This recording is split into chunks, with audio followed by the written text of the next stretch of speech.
Chers amis internautes de Royal TV Bénin, bonjour et bienvenue sur votre émission préférée, la tribune des jeunes. Comment pérenniser une entreprise? C'est le thème autour duquel notre invité va décortiquer aujourd'hui. Pour débattre de cette thématique, nous avons sur notre plateau M. Eugène Aguemon. Bonjour M. Eugène Aguemon. Bonjour Eric. Vous êtes le directeur du groupe de promotion des services internationaux. Qu'est-ce que cela voudra dire? Le GPS International, c'est un groupe, un regroupement de jeunes. Pour la petite histoire, mon séjour aux États-Unis de 2012 à 2016 m'a permis de rencontrer des jeunes africains, béninois aux États-Unis. Et ensemble, on a décidé de créer un groupe, ce qui a été fait. Et donc, nous avons créé ce groupe-là qui est au service de l'Afrique. Et nous faisons l'import, l'export, nous faisons le tourisme, nous jouons la médiation entre les structures qui n'ont pas de siège en Afrique et qui veulent intervenir en Afrique. Qu'est-ce que ce groupe peut apporter à la jeunesse de l'Afrique en général et celle de la nation béninoise? Il faut d'abord dire que ça a aussi fait la réduction du chômage, parce qu'en fait, pour ce groupe dont nous parlons, déjà une centaine de jeunes ont déjà bénéficié des avantages. Disons par exemple, quand je prends l'aspect touristique au Bénin. L'aspect touristique au Bénin, c'est ce que nous avons de gratuit. Ce que nous avons de cher, c'est ce que nous avons d'important et que nous devons vendre en Afrique. Mais malheureusement, ça ne fait pas partie des priorités des priorités. Pourquoi? Simplement à cause des gouvernants, peut-être. Les gouvernants ne veulent pas investir dans ce domaine, ne veulent pas promouvoir ce secteur? En fait, on ne connaît pas la valeur. C'est comme nous-mêmes, en notre sein, on ne connaît pas la valeur de ce que nous avons comme richesse, comme culture, comme héritage. Quand je prends le Sator, quand je prends le Zangbetor, quand je prends le Zinli, le Palongo, plein de choses dont nous disposons, mais nous ne connaissons pas la valeur. C'est la culture qu'on doit valoriser normalement. Exactement. C'est ce que GPS est en train de faire aujourd'hui. Par exemple, le circuit touristique que nous sommes en train de tracer, on est en train de démontrer par A plus B que l'Afrique est la destination de l'avenir. On est en train de démontrer à la face du monde que nous pouvons beaucoup de choses en Afrique. Et tant que la jeunesse ne prend pas conscience, c'est là où le problème se pose. Et donc, forcément, nous avons encore du boulot à faire. Vous avez aussi du boulot, parce qu'il faut forcément amener les jeunes à comprendre que l'emploi dont on parle, ce n'est pas forcément travailler pour l'État. Ok, nous allons revenir à notre thème de ce jour, comment pérenniser l'entreprise. Avant ça, qu'est-ce qu'une entreprise, monsieur le PDG? Merci beaucoup. Quand on parle d'entreprise, c'est d'abord l'idée ou des activités d'une personne ou d'un groupe de personnes qui se rassemblent pour donner satisfaction à la clientèle ou répondre à des besoins. Aujourd'hui, nous avons constaté que beaucoup d'entreprises, après leur naissance, elles n'évoluent plus. Qu'est-ce qui est à la base de ça? Exactement. Je peux vous affirmer, compte tenu de l'expérience personnelle ou de ce que nous observons aujourd'hui, que en fait beaucoup créent des entreprises parce qu'ils ont resté, je prends par exemple Royal TV, que vous êtes venus, des gens sont venus voir, mais ils ont estimé que le PDG, c'est lui seul qui mange tout. Donc tout de suite, il a une caméra et il crée quelque chose pour en parler aussi, comme ce que fait le PDG de Royal TV. Et ça ne peut pas marcher parce que ça ne fait pas partie de ses convictions, ça ne fait pas partie de sa vision, ça ne fait pas partie de ce qu'il doit faire, là où ils doivent se sentir mieux. Donc on aurait dit qu'il a juste créé ça pour pouvoir... pour répondre à sa nervosité, parce qu'il a vu le PDG de Royal TV en train d'évoluer. Donc en faisant ça, il passe à côté de la plaque. C'est pas de son domaine. C'est pas de son domaine. C'est pas par conviction. C'est peut-être pas pas, comment dirais-je... Et il l'a fait parce que tout le monde le fait. Et il veut faire entreprise. D'abord, ça, c'est l'élément numéro 1. Beaucoup créent d'entreprises parce qu'ils ont vu les autres faire. Ce n'est pas dans leur vision. Beaucoup créent parce qu'ils ont un parrain politique qui connaissent un peu. Ah, on parle de la politique dans l'entrepreneuriat aussi. Exactement. Comment?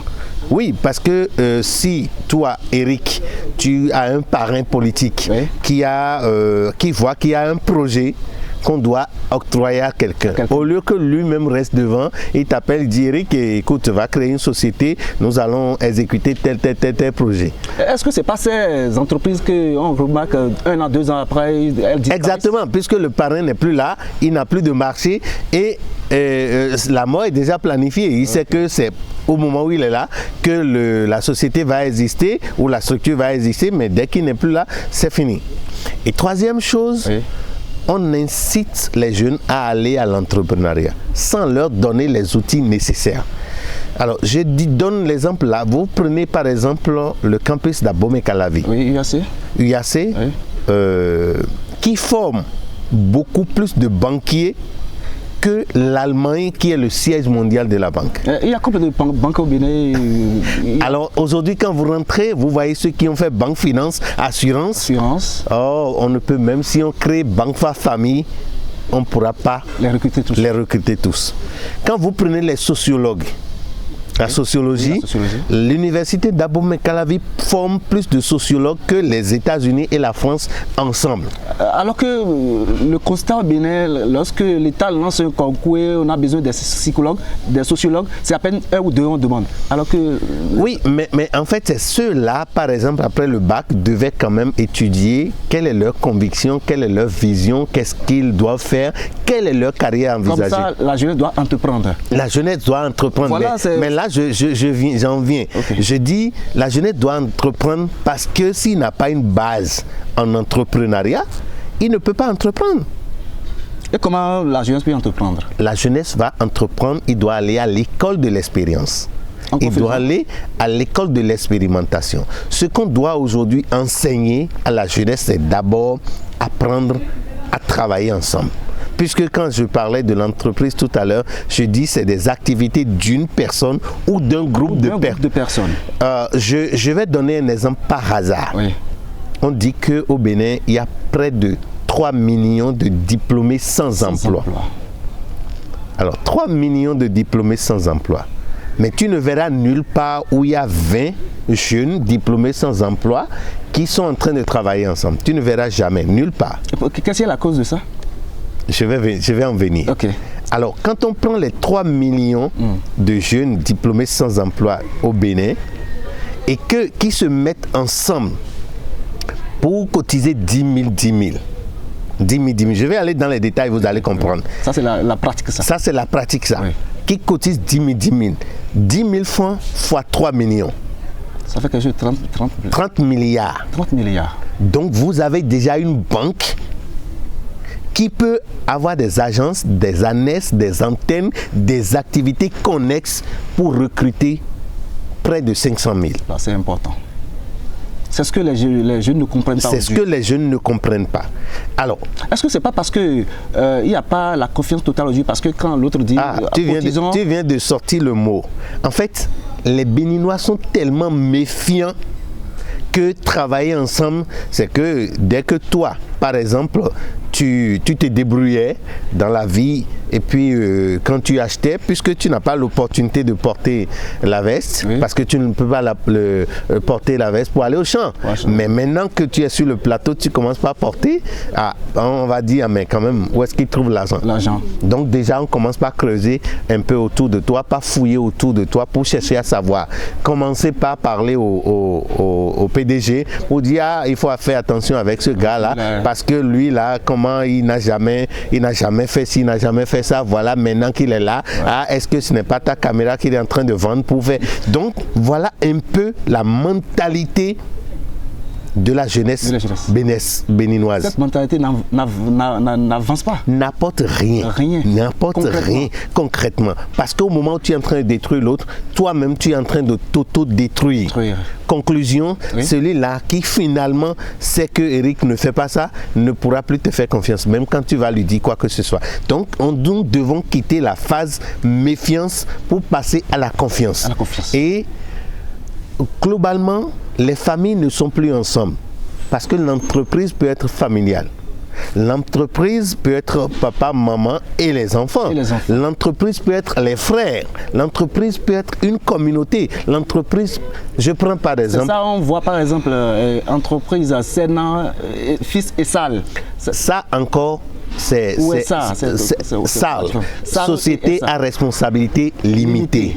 Alors ça, c'est le plus facile des entreprises. C'est-à-dire, personne ne te contrôle, c'est toi-même qui fais le bilan et qui paye la TVA et c'est tout. Mais ce n'est pas de ça encore que l'Afrique a besoin. L'Afrique a besoin, je vais encore aller dans le cas pratique. Quand nous prenons la vallée de l'Ouémé, nous avons la chance de fêter Ouémé-Houé chaque année, de se retrouver. Mais qu'est-ce qui nous unit à part ce Ouémé-Houé? Rien. Rien ne nous unit? Rien ne nous unit. Après les fêtes, ça fait dans un an. Justement, après le grand... le retrouvailles, c'est fini. Mais si aujourd'hui, Ouémé-Houé lance une société et on dit que tous les Ouémé nous sont actionnaires. Chacun doit payer 1000 francs. Imagine combien de fils de Ouémé on a. On aura des milliards de francs. On aura des milliards de francs. On peut avoir la banque de la vallée. D'accord? Puisque pour créer une banque, c'est 3 milliards, je crois, ou 6 milliards. Ça, ce n'est pas ça qui manque dans la vallée de l'Ouémé. Je donne encore d'autres exemples. Quand on prend la vallée de l'Ouémé, on crée une société de BTP par exemple. On prend la route de Dangbo jusqu'à Kassato. Et que c'est la société de la vallée de Ouémé qui construit la voie et qui même par Réting, par contourner par Dekin et vous sortez. Parce que c'est le matin, les gens peuvent quitter Dangbo à Djoum pour aller au boulot à Cotonou. Et revenir le soir. Alors, donc, s'il y a un pont péage, on sait que c'est notre société qui a construit. Le pont péage, c'est nous payons les taxes à l'État et c'est tout. L'État ne va pas vouloir nous... Bien sûr, l'État va... Pourquoi l'État va prendre? Pourquoi l'État va prendre? Je vais loin. Vous allez en France. Il y a une société où on fait les appareils électroménagers, où c'est pour les enseignants. Tous les enseignants sont membres. Quand tu es enseignant, tu es membre, tu payes les cotisations et la société évolue. À la fin de l'année, on fait le point et c'est tout. Donc, on doit quitter la phase méfiance pour venir à la phase confiance. La jeunesse doit se faire confiance pour qu'on puisse parler d'entrepreneuriat ou d'entreprise ou d'entrepreneur. Voilà. Monsieur le PDG, aujourd'hui, on constate que beaucoup d'entreprises ne prospèrent pas. Maintenant, pourquoi ces entreprises africaines ne durent pas 5 ans ou 10 ans? Oui, parce que la base est faussée. L'élément numéro 1, il n'y a pas de base, il n'y a pas de fondement. Si cette maison n'avait pas de fondation, imaginez-vous, ça va fondre. Donc, quand une société n'a pas de fondation, elle va fondre. Que faut-il faire pour que l'entreprise ait une bonne Je le disais tantôt, la fondation d'abord c'est le renforcement de capacité de la jeunesse. Démontrer à la jeunesse qu'il est capable de quelque chose. Mettre la jeunesse ensemble. Et l'autre chose plus importante, si c'était 10 personnes ou 100 personnes qui s'étaient mis ensemble pour créer une société, la société ne peut pas mourir. Parce que tout le monde ne va pas accepter qu'on disparaisse. Parce qu'il y a leur argent. Même la Bible même a dit, hein, là où est ton cœur, là où est ton trésor, sera ton cœur. Donc quand quelqu'un cotise 10 000 dans une société ou 100 000 dans une société, mais s'il voit que ça flotte, il viendra taper à la porte aux dirigeants pour leur demander compte rendu. Donc il ne va pas laisser la société mourir comme ça. Donc il faut faire la promotion du travail de groupe, la promotion du travail d'ensemble, la promotion de vivre ensemble. Mais monsieur le PDG, que peut-on faire aujourd'hui pour avoir des entreprises dignes du nom? Je le disais tantôt, les entreprises dignes du nom, c'est quand on est nombreux dans une entreprise, dans une société, ça marche toujours. Je prends quelqu'un qui est directeur général de la BOA, qui est membre d'une entreprise.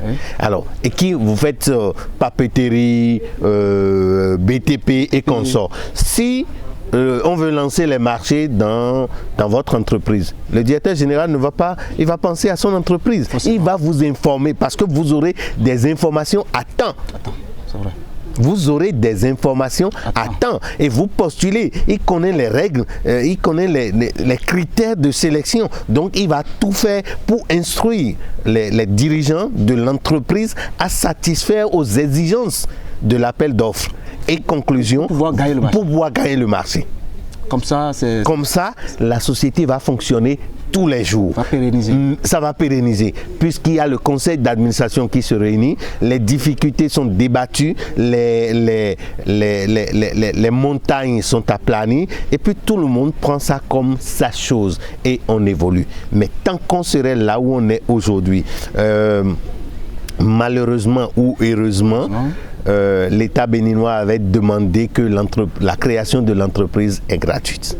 Aujourd'hui, depuis un certain temps. Voilà. Est-ce que c'est parce que c'est gratuit que tout le monde va commencer par... Exactement, parce que des gens, ils font tout pour avoir l'UFU, pour avoir le registre de commerce, mais où passer pour postuler à l'appel d'offres. Puisque ces entreprises-là ne sont pas des entreprises qui font de la transformation de l'orange. Alors que quand vous allez vers Abomey aujourd'hui, sur Wenri et consort, il y a de l'orange qui se gâte tous les jours. Quand vous prenez les mangues, la saison des mangues, janvier, février, mars, mais les entreprises ne font pas ça. Tout le monde. Créer une grande usine pour pouvoir transformer l'orange ou mangue, cela nécessite de gros moyens. Est-ce qu'aujourd'hui les gens... Désolé, j'ai donné un exemple tout à l'heure. Si c'est vraiment une société ou si c'est vraiment une entreprise digne du nom où il y a une représentation vraiment planifiée, je crois que les problèmes de ressources financières viennent en dernière position.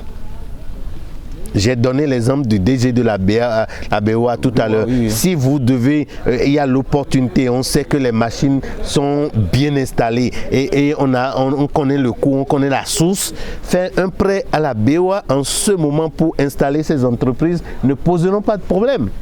Voilà, monsieur PDG, vous avez déjà peut-être dit de façon pêle-mêle. Maintenant, je voudrais vous demander concrètement ce qu'il faut faire pour pérenniser une entreprise. Je pars toujours par des exemples concrets. La plus vieille entreprise au monde, c'est un auberge au Japon. Une auberge. C'est créé depuis 1717. J'ai dit 717 que l'auberge est créée. Et jusqu'à aujourd'hui, ça vit. Vous allez au Japon, vous allez le voir toujours. C'est déjà devenu hôtel, grand hôtel. Mais ça vit toujours. C'est qu'ils ont su pérenniser ça. Bien sûr, puisque c'est une entreprise familiale. Et tout le monde est impliqué. Quel que soit le niveau où vous avez dans la famille, vous devez investir dans l'entreprise là. Comme ça doit rester. Vous avez vu des grandes sociétés au Bénin qui ont fait 5 ans, 10 ans, on fait parler d'eux, mais dès que le papa meurt, c'est fini. Aucun enfant n'est en mesure parce que personne n'accompagnait le papa. Personne ne connaissait même les objectifs de l'entreprise. Conclusion, c'est que après le passage du papa, c'est fini. Le fils cherche à créer son propre entreprise ou ainsi de suite. Je dis et je redis que l'entrepreneuriat, c'est le moyen qui va nous permettre de développer l'Afrique. Et l'entreprise, ce n'est pas forcément ce que les gens pensent qu'il faut avoir milliards, il faut avoir... Non, du tout pas. Pour faire venir quelqu'un de la France, pour le faire le tour de la vallée de l'Ouémé, de Soava, passant par Agégué, jusqu'à Dangbo, Bonou, à Djong, mais est-ce qu'il faut de l'argent pour le faire? Alors qu'on dit souvent que notre vallée est la deuxième vallée la plus riche du monde. Exactement, mais nous, ça frise le tympan quand j'entends ça souvent. Qu'est-ce que nous en faisons de cette vallée-là? Hein? C'est pas exploité. Qu'est-ce qu'on fait de cette vallée? Rien. Notre Wobo, qu'est-ce que nous faisons de ça? Rien absolument. Mais non, ce n'est même pas dragué. On ne l'a pas drainé. Les poissons, on ne jouit même plus des poissons de notre fleuve. Et donc, c'est des trucs sur lesquels vous allez au Japon. Excusez si je donne il y a des poissons qu'on élève qui peuvent peser 30 tonnes. Vous imaginez? 30 tonnes? 30 tonnes. Au Japon? Au Japon. Des papayes qui n'ont pas 1 mètre. Qui n'ont pas 1 mètre. Quelle que soit la fraîcheur, ils ont de la papaye en permanence. Le thé, nous ne savons pas. Mais ici, on prend même la peine de détruire tout ce que nous avons sur le passage. Tout le monde veut avoir maison à étage, tout le monde veut avoir maison en briques, tout le monde. Et conclusion, il n'y a plus les petits trucs pour faire. Je ne vais pas donner des exemples parce que... Voilà, monsieur le PDG, qu'on le veuille ou non, aujourd'hui il y a des entreprises qui sont déjà mortes. Maintenant, quels sont les apports de solutions que vous pouvez amener pour redonner vie à ces entreprises qui n'existent plus? Merci beaucoup. Je voudrais dire d'abord que la personne soit consciente qu'il a échoué. Et le vrai problème, ce n'est pas d'échouer. Quand vous échouez et vous tombez, vous restez par terre. Les gagnants ne sont pas ceux qui n'ont jamais échoué. Ceux qui n'ont jamais échoué. Voilà. Alors donc, quand vous échouez, vous devez aller à la conquête de l'information. Oui. Des gens ont des entreprises, mais ils sont dans leur chambre en dormant tout le temps parce qu'ils ont déjà le registre de commerce, pensant qu'on viendra les appeler un jour pour dire « Viens exécuter ce marché ». Ce n'est pas possible. Donc quand vous êtes à l'étape là aujourd'hui, oui, allez à la recherche. L'autre chose, mais tout le monde a un portable, oui, tout le monde a WhatsApp, oui, tout le monde a Facebook. Oui. C'est sur ces réseaux sociaux qu'on aura la solution? Vous pouvez avoir des informations là. Il y a des entrepreneurs qui envoient des informations sur... Non seulement des entrepreneurs, mais des gens qui sont dans le besoin. Mais malheureusement, oui, tout le monde veut faire la même chose. On ne veut pas spécifier. Si on arrive à spécifier, oui, et que tes publicités passent, oui, et que ces gens qui en ont besoin, j'en fais recours à toi. Voilà. Il ne sait pas ce que tu fais. Là, cette solution-là, elle est plus adaptée. Vous comprenez? Oui. Quand vous avez votre spécificité, vous avez un produit que... Ce qui me fait même mal des fois, même les paysans qui vendent, par exemple, écoutez les émissions des vendeurs de médicaments, oui, qui n'ont jamais mis pied à l'école. Oui. Quand ils font la communication, tu vas les appeler des professionnels de communication. C'est des gens qui ont, on aurait cru que c'est des gens qui ont des diplômes en marketing. En marketing, exactement. Mais la jeunesse n'a pas pris conscience de ça. On a honte de parler en public. On a honte d'aborder quelqu'un qui est en train de faire, parce que si je lui parle et qu'il refuse, c'est un échec. C'est désolant. On doit oublier toutes ces idées. On doit d'abord s'effacer. Ce n'est plus moi. S'humilier.